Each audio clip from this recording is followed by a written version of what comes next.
Cederalun kecelakaan maut menimpa mobil pick-up yang mengangkut bantuan untuk korban banjir Aceh Timur. Informasi diterima serambinews.com pada Senin 8 Desember 2025.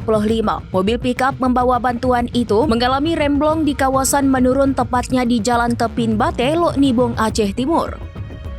Kasat lantas Polres Aceh Timur AKP Hardi menjelaskan kejadian itu terjadi pada Minggu 7 Desember sekitar pukul 18 waktu Indonesia bagian Barat. Mobil tersebut juga mengangkut 7 orang penumpang.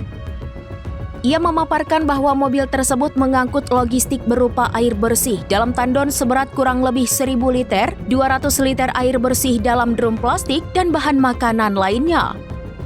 Dalam insiden itu, 2 penumpang meninggal dunia, yaitu Rizwan 38 tahun dan Dian 30 tahun. Keduanya berasal dari Gampong Berandang, Kecamatan Nurussalam, Aceh Timur. Sementara 5 orang lainnya mengalami luka berat, yaitu Zainadi, Bakti Umar, Jamaluddin, Abdullah, dan Maskudi. Korban yang meninggal dunia langsung dibawa ke kediaman masing-masing untuk prosesi pemakaman di TPU Gampong Berandang. Sementara korban lainnya mengalami luka berat dilarikan ke Rumah Sakit Umum Daerah Zubir Mahmud untuk mendapat perawatan.